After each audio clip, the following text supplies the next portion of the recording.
Hello, what's up mga kautang? For today's video ay pag-uusapan natin itong isang loan application na nag-offer agad sa akin mga kautang ng 11,000 sa unang hiram. At hindi lang yan dahil babayaran ko ito mga kautang installment raw sa loob po ito ng 6 months na tinutal ko mga kautang meron lang siyang almost 15% na interest sa loob po yan ng 6 months. Yes, mga kautang, you heard it right. Sabi dito mga kautang is every month yung pagbayad dito sa 11,000. At mga kautang, sa 11,000 na offer dito, yung ma-receive mo ay 10,991 kasi meron silang service fee mga kautang na 9 pesos at makikita mo dito yung terms sa pagbayad sa loan application na ito. At yan yung alamin natin mga kautang kung 100%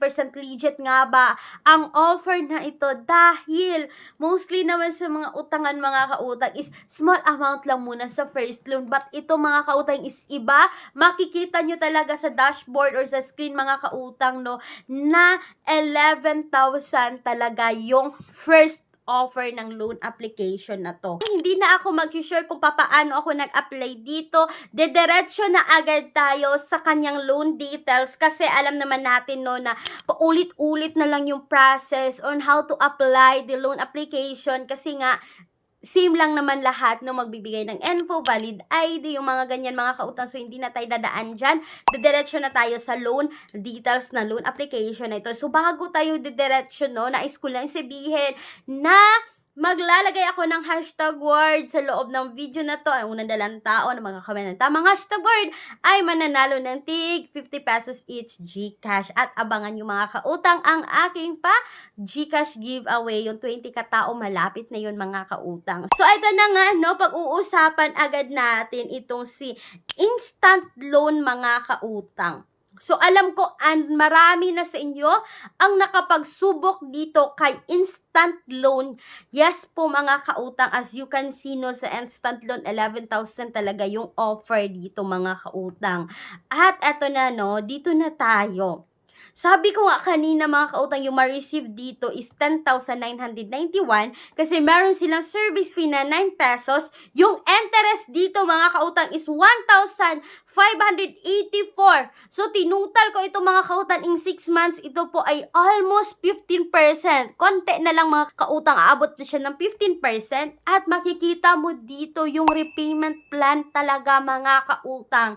Kung magkano mo babayaran every month itong loan application na to. So mga kautang, dito na tayo sa repayment plan, no? So makikita nyo yung details ng repayment plan. Every month kayo magbayad dito. First schedule dito mga kautang is October 21 na meron kang babayaran na 2,097. Pero mga kautang, ito 2,097, yan po yung monthly mo na talaga sa loob po yan ng 6 months. So, itutal natin ito mga kautang, no? Itong 2,097 mga kautang, 2,097, i-times mo yan in 6 months, aabot ng 12,582. So, i-minus natin yung principal amount dito mga kautang na 11,000, no? So, tama talaga, 1,582 yung interest dito sa loan application na to. At eto na nga mga kautang, the moment of truth dito kay instant loan, no? Pinusid ko talaga ang pag-apply dito sa loan application na to mga kautang kasi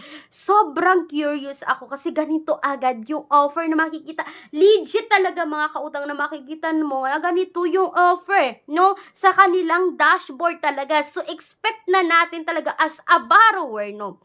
Expected na natin yan mga kautang na ganito yung ma-receive natin. Kasi nakita lahat ng loan details, diba? Yan yung in-expect natin. But mga kautang, hindi ako na-approve dito kay instant loan, no? Hindi ako na-approve dito kay instant loan. So, yung ginawa ko mga kautang, ay nagbabasa ako ng mga reviews na nagbigay ng comment sa Google Play Store. So mga kautang, sabi ng isang commenter noong October 6, 2024, sabi niya, terrible app. The repayment period being stated, no, makita niya doon, sabi is 180 days. Pagkatapos nung siya ay na-approve dito mga kautang, alam nyo ba na 2,500 na lang daw yung na-approve sa kanya, at ang pinaka-worst dito na sabi ng isang commenter, 1,475 mga kautang yung na-receive niya. Tapos, meron daw service fee na 1,000 plus. Nako mga kautang, parang nagloloko itong loan application na to, no? Na nag-expect talaga tayo na yun yung ma-receive natin, but hindi. At hindi lang yan mga kautang, may isa pang commenter na nagbigay noong September 20, 2024, no? Napaka-recent ng comment na ito. Sabi niya, not recommended this app because they are truly scam. I try borrow, they give a proposal of 11,000.